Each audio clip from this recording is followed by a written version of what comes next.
जय गुरु माऊली Vidarbha special रेसिपीमध्ये आज बनविणार आहे कृष्ण जन्माष्टमीसाठी सुंठवडा। कृष्ण जन्माष्टमीला प्रसाद म्हणून सुंठवडा बनवितात। त्यासाठी साहित्य: 1 वाटी खोबरा कीस, सुकं खोबरं घ्यायचं, अर्धी वाटी धने, अर्धी वाटी साखर, 6-7 काजू, 6-7 बदाम, सुंठ मी यातली अर्धी घेतली। सुंठ म्हणजे सुकवलेलं आलं, 4 इलायची, चारोळी, 1 चमचा सोप, अर्धी वाटी पांढरे तीळ। आधी धने भाजून घेऊ। धने छान खमंग भाजून घ्यायचे। हे असे 1 चमचा सोप, हलकीच भाजून घ्यायची, अर्धी वाटी पांढरे तीळ। गॅसची फ्लेम कमीच ठेवा।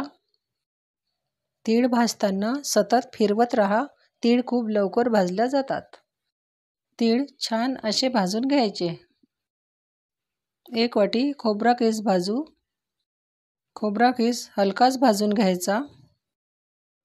यामधील ओलावा कमी होण्यासाठी हे हलकेच भाजून घ्यायचे। हे सर्व भाजून घेतल्यामुळे प्रसाद जास्त दिवस राहतो। खोबरा कीस असा भाजून घ्या। सुंठचे छोटे तुकडे करून गरम करून घेते, म्हणजे मिक्सरमध्ये व्यवस्थित बारीक होते। साहित्यामध्ये दाखवली त्यातील अर्धी सुंठ घेतली। सुंठ अशी गरम करून घ्यायची। त्याच कढईमध्ये काजू बदामचे काप करून 1 चमचा तुपावर परतून घ्यायचे। खूप जास्त होऊ द्यायचे नाही, हलकेच परतायचे। 1 चमचा चारोळी, चारोळी टाकल्यावर परतून घेते। हे झालेलं आहे, काढून घेते। साखर व इलायची मिक्सरला बारीक करते। ही अशी बारीक करून घ्यायची। सुंठ अशी मिक्सरला बारीक करून घ्यायची। सुंठ गाळून घेते। गाळल्यावर हे राहिलेलं चहा पावडरच्या डब्यात टाकून घ्या। काहीही वाया घालवायचं नाही। त्याच मिक्सरच्या भांड्यात भाजलेले धने बारीक करायचे। धने पावडर गाळून घेते। गाळणीमध्ये राहिलेलं मसाला डब्यात टाकून घ्या। 1 चमचा भाजलेली सोप मिक्सरला जाडसर बारीक करू। जाडसर बारीक केलेली सोप सुंठ धने मध्ये टाकून घेते।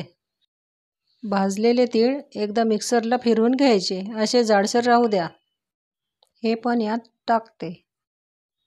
भाजलेला खोबरा कीस मिक्सरला फिरवून घ्यायचा नाही, हातानेच असा करून घ्यायचा। खोबरा कीस गरम केल्यामुळे कुरकुरीत झाला आहे। यामध्ये टाकून घेते। अर्धी वाटी साखर, हे सर्व मिक्स करते।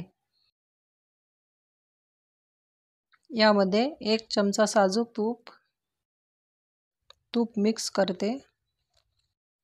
तुपात भाजलेले ड्रायफ्रूट 3 ते 4 पिस्ता तुपावर परतवून टाकते। हे सर्व मिक्स करते। असा आपला कृष्ण जन्माष्टमीचा सुंठवडा तयार आहे। त्यावर तुळशीचे पान। कृष्ण जन्माष्टमीला मंदिरामध्ये मिळणारा सुंठवडा प्रसाद तयार आहे। एकदा या पद्धतीने सुंठवडा प्रसाद करून बघा। आजची माझी रेसिपी आवडली असेलच प्लीज सबस्क्राईब करा, लाईक करा, शेअर करा। पुन्हा भेटू अशी छान रेसिपी घेऊन।